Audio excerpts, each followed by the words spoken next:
Oh, cool, you're learning harmonica? Play me something. Oh, crap! What the heck should you play to impress someone? Oh, some tricky overblows ought to do it, right? Wrong. Normal people are immune to the charms of overblows. So you try learning a melody from a hit song, that ought to do it, right? But most melodies that sound great with a backing track just sound really boring by themselves. So what the heck should you play? That's a good question, and I went on a mission to find out. First, I spent days scouring internet forums, Facebook groups, and asking my pro harmonica friends for their play me something riffs. Then I recruited a bunch of normal people, non-musicians of different ages, backgrounds, and geographical regions to listen to all these riffs and rate which ones they actually found impressive. Out of all of those riffs, there were 9 that obviously rose to the top. 9 riffs that made people go, whoa, that's cool, without even having a backing track. And what's funny is some of my favorite riffs, like Cluck Old Hen, Miss You, and Good Morning Little Schoolgirl, did not make the cut. Spoiler alert. Number 1 might also be the easiest to play. So if you can get these 9 riffs in your back pocket, then you'll be insured for life to be able to impress anybody who asks you to play something. And our 9th most impressive riff, which isn't too difficult, maybe like a 6 out of 10 on the difficulty meter. This was surprising to me just because I've played it so many times, but normal people loved it. It's a blast from the 1954 past from the man who electrified the blues. It's greasy, and it sounds a little something like...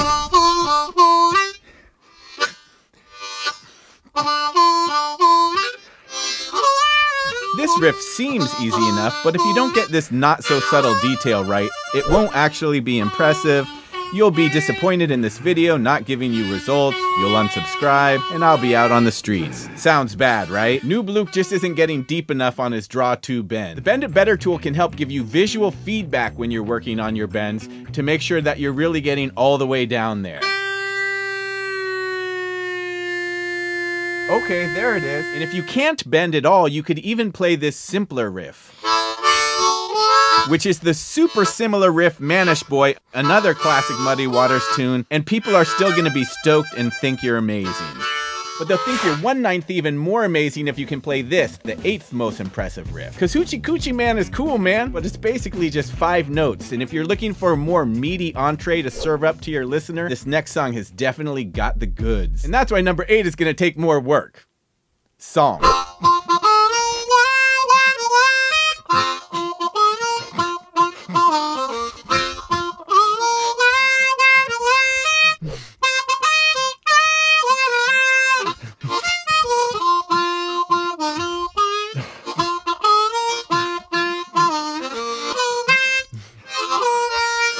Even if today is your very first day playing the harmonica, I actually discovered a way to play the basic idea of this riff in my 3 stupidly simple blues riffs video. And beginners have been stoked to tell me how much they've impressed their friends with it. But I've tabbed it out exactly the way I just played it in the link below the video. Oh, and who left that like button down there? But it takes more than just playing the notes of the riff to actually impress someone. Can you tell what's going wrong here? Where's the oomph? The secret to really hitting work song with full steam is to play with attitude. You gotta dig in and hit hard. You gotta project confidence.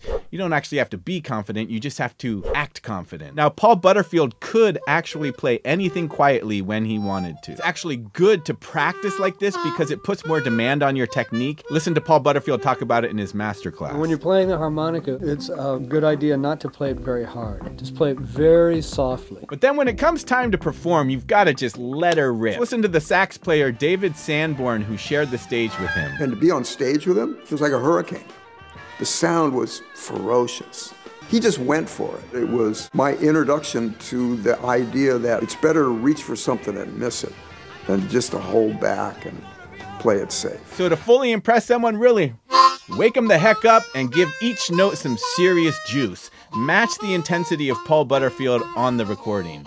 And as we move on to our 7th most impressive riff, we'll be hitting what may be the most advanced riff on our list. But hang in there, beginners, because there's some wonderful surprises in store for you. Although it's the oldest melody of the group, it still blew young and old minds alike. And this is definitely the riff that took me the most practice to be able to pull off. And that's because it actually requires 2 mouths to be able to play it.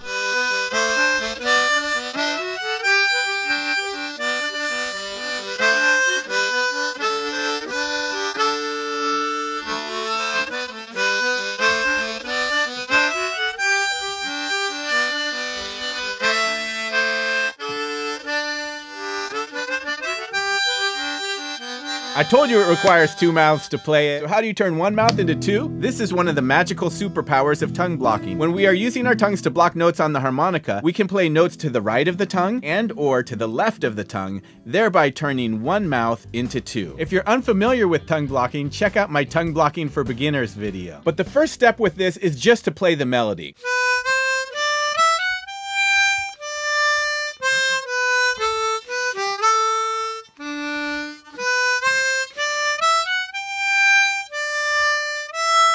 Once you can play this melody out of the right corner of your mouth, then you're on your way to mastering this piece. I have absolutely no desire to ever play this. But let's get back to our 1 mouth riffs and hear yet another riff that's endured through the ages. This one is a lot easier though, and all of the norms found it amazing.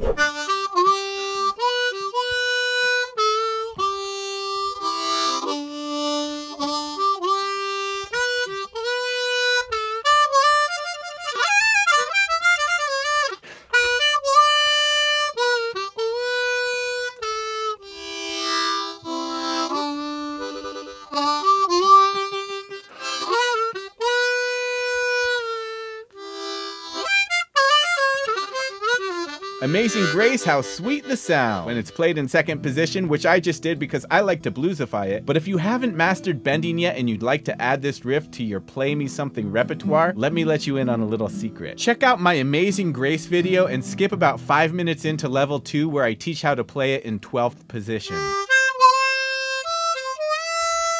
That's an unusual position, but this melody just happens to sit perfectly there.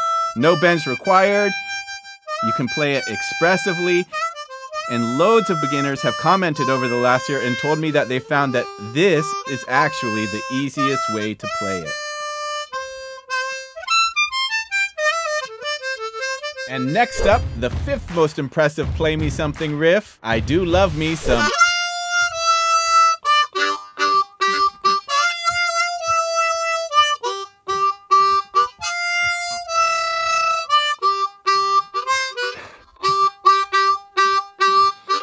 Half a century later, the Beatles still hold the record for the most #1s on the Billboard Hot 100. John Lennon and Paul McCartney wrote so many catchy tunes, and the harmonica riff on Love Me Do is no exception. By the way, Amazing Grace, Love Me Do, and Hoochie Coochie Man are just a few of over 40 songs I break down step by step in my Beginner to Boss course, where I assume you've never touched a harmonica, and I take you by the hand from total harmonica newbie to total harmonica boss. Check it out at harmonica.com. And now if you're a beginner, here's one of the moments that I'm excited about, because the main part of our #4 killer riff doesn't require any bending, doesn't require any tongue blocking. It's played by the man that Joe Falisco calls the greatest harmonica player of the 20th century, Mr. Sonny Terry.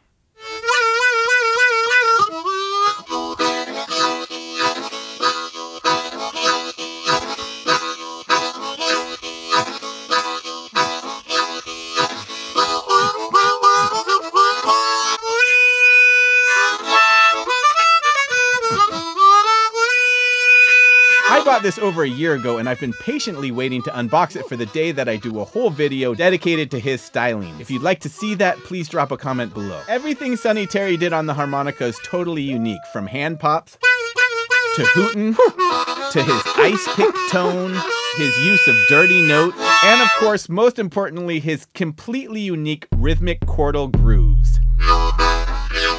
Of course, it's still very easy to play this groove in a most unimpressive way.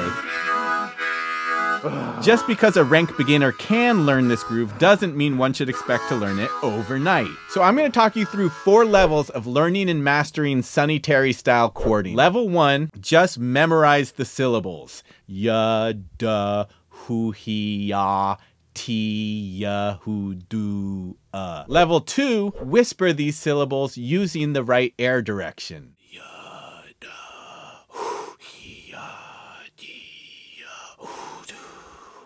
Since playing blues on harmonica is 80% drawing and only 20% blowing, level 3 is a game changer. The nose pushes the key that really unlocks all rhythmic grooving on the harmonica. When we play a blow note, we are going to push as much air out of our nose as possible.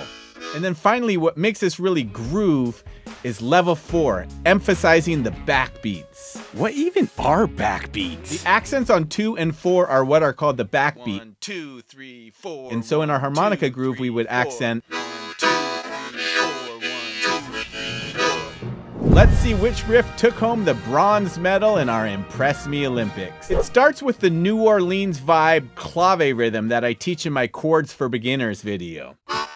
And then from there, the Saints go marching in.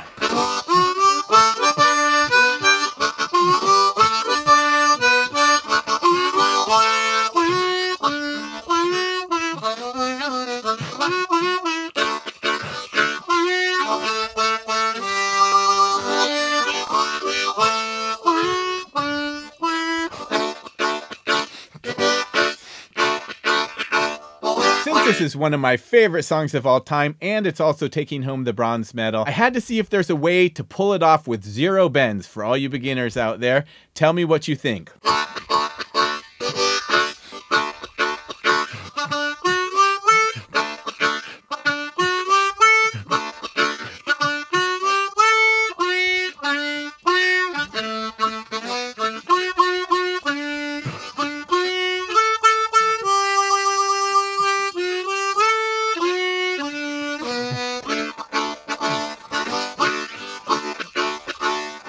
I think it still sounds pretty legit, especially if you bend up into those notes. Oh, how I want. Dwa, dwa, dwa. Try those articulations. And in fact, I'd recommend using those articulations on all of the draws on this song. And now it's time to put on your big kid pants. This is the second riff in the list that gets a 10 out of 10 on the difficulty meter. When I was researching for this video and I came across this riff, I was wondering, who the heck is the harmonica player for this area code 615 band? Oh, it's Charlie McCoy. Are you ready to have your hair blown back? Because the second most impressive riff is loaded with fast bends, and they just keep coming.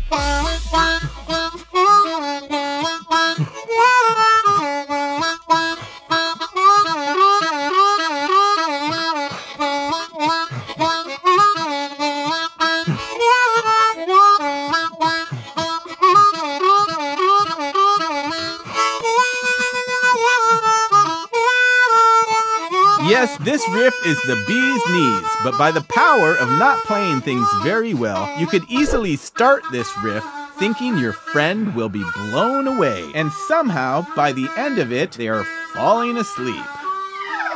If we analyze what I just played, all the notes were the right rhythm in relationship to each other, but the tempo, the pulse, was slowing down gradually. And you can imagine why that might happen on this riff, because Charlie McCoy plays an insane barrage of bent notes. Luckily, there are a couple of tricks to avoid this. First of all, you don't have to play it at the tempo they played it on the record. Even Charlie McCoy himself sometimes played it slower, as you can see here. That's about 12 beats per minute slower than it is on the record, and it still sounds great. And second, imagine the drummer. This one trick will skyrocket the impressiveness of everything you play. Before you play, take a moment and really imagine the drummer. Boom, boom, ka. Boom, boom, ka. Boom, boom, ka. Boom, boom, ka. Boom, boom, ka. Seriously, try it and you'll immediately notice a difference in your sound. Plus, you'll look like you're grooving and having fun, which projects confidence. And now, the moment has arrived. If you're a beginner, congrats on hanging in there, because, believe it or not, I think our #1 riff is actually our easiest riff to play. According to our Pinnacle of Science test, the most impressive Play Me Something riff is...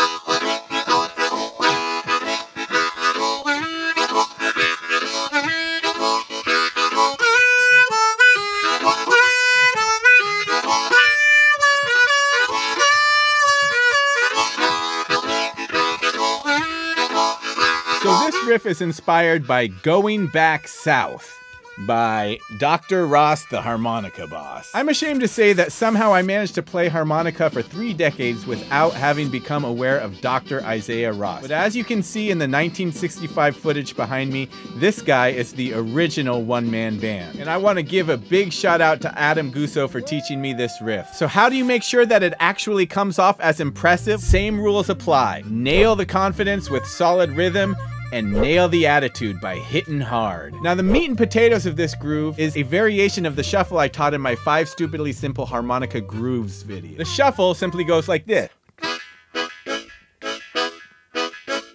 And then we're just going to make one tweak. Instead of playing the last exhale, we are going to anticipate the first inhale of the next bar.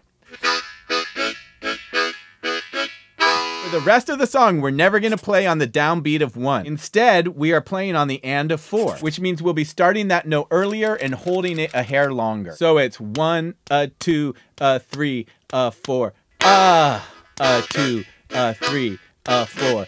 Now to help set that up, I'm going to make our last exhale the word tut, and that kind of will help us to get that big inhale on the and of 4. So it's ta ta ta ta ta ta ta ta ta ta ta ta ta ta. Once you've internalized this basic rhythm, then go back and learn the single note lines. They're all the exact same rhythm. If you're struggling with this, then I'd recommend going back and learning the more simple shuffle groove. That's the second song I teach in the 5 Stupidly Simple Grooves video.